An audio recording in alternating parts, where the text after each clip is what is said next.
This video is sponsored by Cool Stuff Inc. with free weekly content and free shipping on orders over $150. You can save 5% site-wide by using the promo code MTGMuddstah. If you're looking for a direct way to help the channel, please consider joining my Patreon and becoming a member of the generic Goblin Gang. Hey gang, and welcome to another and hopefully one of many upcoming Conquering Your Commanders, with today's video looking at one of the brand new commanders from the Commander Masters Precon decks, Anikthea, Hand of Erebos. I'm really excited to test out this commander. Ever since having played something like Miracle, I've really enjoyed Abs and Enchantress based decks, and I think Anikthea, Hand of Erebos has a lot of room to grow and can be a really fun deck. She's cheaper than Merkle, but does have a very kind of similar effect where you're basically going to take a permanent and exile it and turn it into an enchantment based creature, whereas Miracle wanted creatures, in this case we want enchantments from our graveyard. I think at 5 mana she's pretty affordable, especially considering we're running green, and the fact that she also grants all of our enchantment based creatures Menace is very good. With all that said, I've broken down the card selection for this deck into sections to try and help organize my thoughts and to give you some suggestions as to what to run.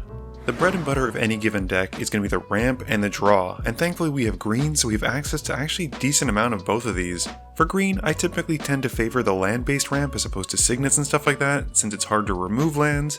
So cards like Cultivate, Ramp and Growth, Kadama's Reach, Farseek, Nature's Lore, and 3 Visits are some of the best ramp spells you can possibly have in this deck. That being said, you don't completely ignore the artifacts, so Soul Ring, Arcane Signet, and maybe even a couple of the other signets are worth considering if you have the space for it.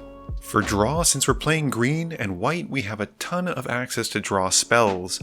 Unfortunately, a lot of the Enchantress package is based around drawing cards when you cast enchantments, and since Anikthea is going to bring them back as she comes in without casting them, we have to factor this in.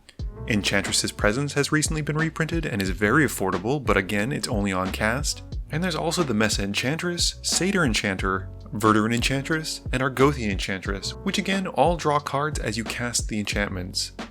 I think what we'd prefer though, is whenever something comes into play, we get to draw a card. I think what I would rather are cards that draw us cards as they come in, as opposed to being on cast. With this, I would focus more on Spirited Companion, which after we exile it, we can populate it, and guarantees us a card draw as it comes in, plus it's got an adorable puppy on it. There's also Eidolon of Blossoms, which triggers when it or another enchantment comes in, and it draws you a card.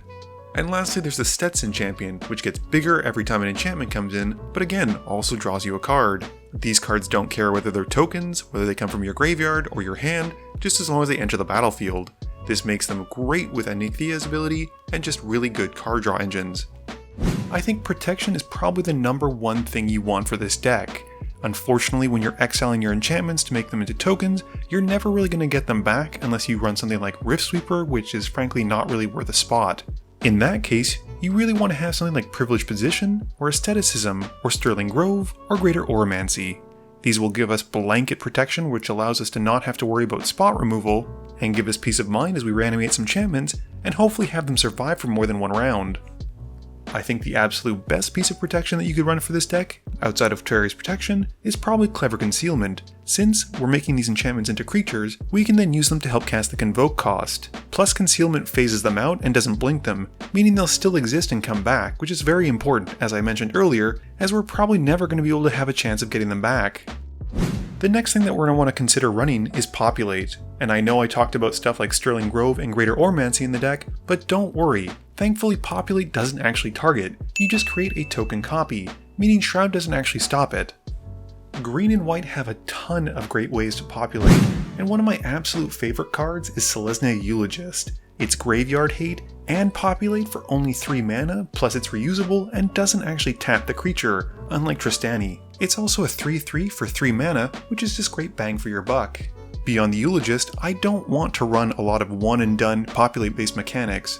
I want to be able to get the maximum amount of populates that I can, either by going through steps or by casting spells. That's why Nesting Dovehawk is so good. This was recently printed and triggers on your combat step, which compared to Growing Ranks, actually lets you get to populate the turn you cast it as opposed to having to wait a whole turn around the table. This is great, plus it gets bigger and it has flying. Another strong white card that does populate as well is Song of the World Soul, although it's a bit more pricey at 6 mana. It also requires you to cast spells afterwards, meaning that the turn you cast it, you have to either have a ton of mana, or you have to be able to wait another turn, which can be a bit tough. And don't get me wrong, Growing Ranks is great. And don't get me wrong about growing ranks. If you're able to wait until your next turn to get a populate, that's fantastic, and it can just sit there and get you some decent value as you go. Speaking of tokens, white and green also do a great job of doubling tokens, as I'm sure you know. Cards like Anointed Procession, Doubling Season, Parallel Lives, and the newly printed Mondrak will help turn that 1 populate token into 2, into 4, into 8, and so forth and so on. What's even better is you're able to make the Anointed Procession into a creature and then populate that, and it's just going to get wild and wacky and awesome. I'm really looking forward to this, and I hope to make a massive army of Doubling Seasons or Parallel Lives and just smashing face with them. As we're going to be making zombie enchantment creatures, we really want to be able to connect with our opponent's faces, and that means having creature-based finishers. With that in mind, a card like Doomwake Giant will go really far for us, since it'll depower our opponent's creatures, if not outright kill them, every time an enchantment comes into play, which we're going to be wanting to do a lot of if we're hoping to win. On the flip side, a way to power up our creatures when enchantments come in is also very good, and that's where we see Nylea's Colossus coming into play.